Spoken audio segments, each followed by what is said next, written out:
appreciate your warm welcome. I'm very honored to be here today, surrounded by people who make this city safer, kinder, and more connected, especially for older Calgarians. And I want to thank you, Elder Ruby, for starting us in a good way and blessing us and making sure we have a very good day here. Let me also offer you greetings in the mother languages of the Treaty 7 Indigenous peoples.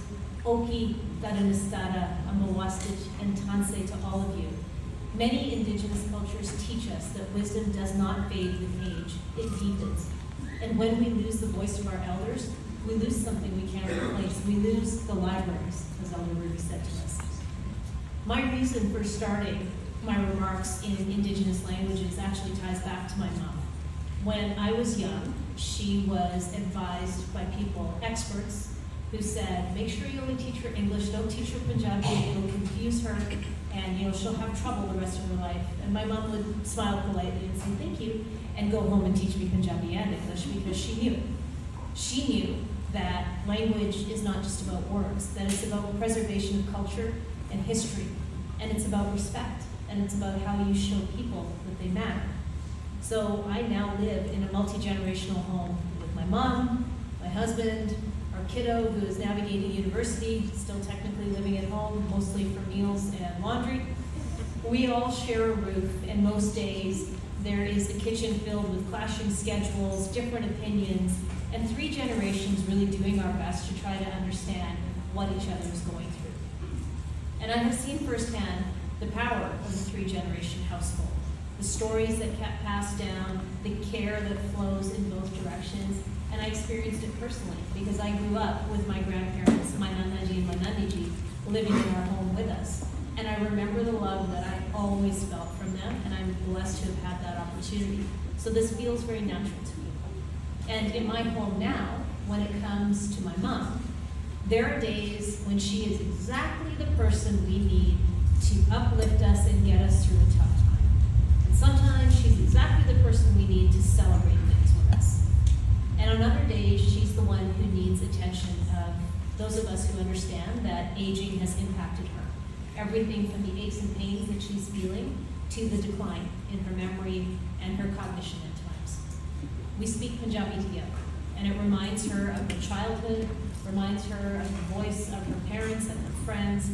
It helps her stay so very close to the things that shaped her. But it also allows me to connect with other elders in my community. And it allows me to help newcomers who are just finding their feet here in Calgary. And I've seen the look on people's face when they hear their mother language. It's full surprise, a little bit of shock, and then there's a smile, and then there's that unmistakable spark that says, I am seen and I belong. And lately I'm finding that Mom is engaging more and more in Punjabi because it's her default that she's aging. And I'm also finding that lately she's needing more of my support. And on many days, I was trying to get through this without thinking about her too much and being emotional, but I think it's important.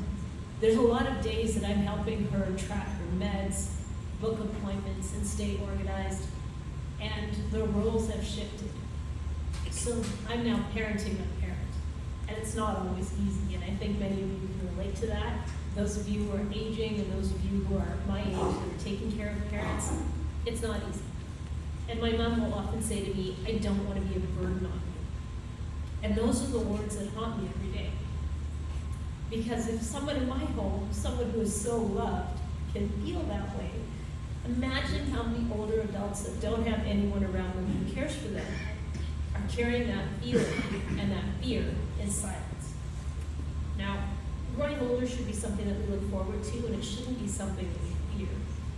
Because every year actually adds a story, a lesson, a memory, a layer of wisdom. Aging should never be a burden. It should absolutely be a gift.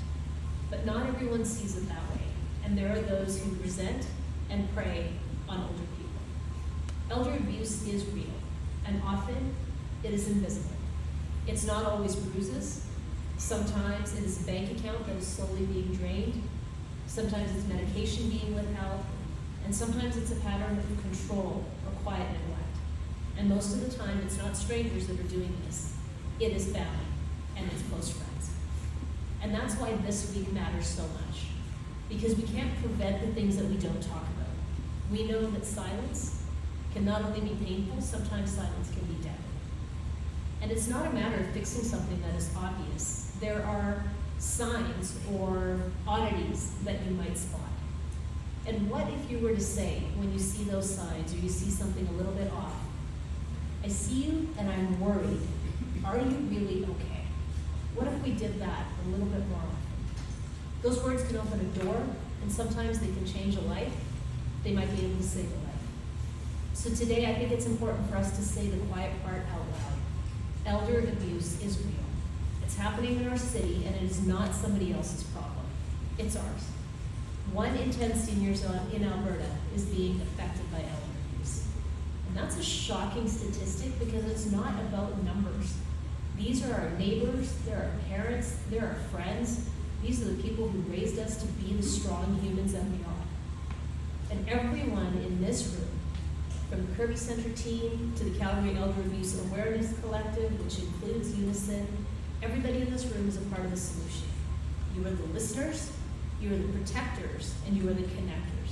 You are the ones that catch people before they fall. And as a city, we are also doing our part. Through our age-friendly Calgary strategy, we're helping people grow older with confidence, with access to services, to safe housing, to affordable transit, and a community that not only sees them, but values them. We are listening through the Older Adult Advisory Table. We are hearing directly from seniors about what's working and what needs to improve, and what dignity needs to look like at every age. We're investing in programs that reduce isolation, we're supporting aging in place, and we are strengthening families, not just in crisis, but long before anything can happen. Because prevention works best when it starts early.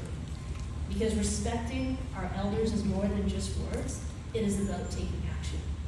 And this week is our chance, as neighbors, as caregivers, as families, and as professionals, to show up with empathy and care, and to help create the kind of aging experience that we ourselves would want. Because elder abuse and its prevention doesn't start or end with strangers, it starts and ends with all of us. And I'll leave you with something that my mom tells me every morning as I go to work. She says, do good work, and care about the people you serve.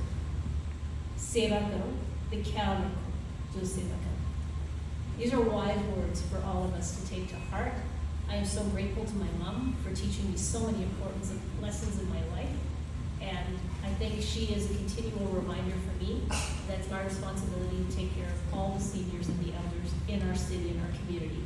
It is not a responsibility for me, it's a privilege to be able to do this work with all of you. Have a great day.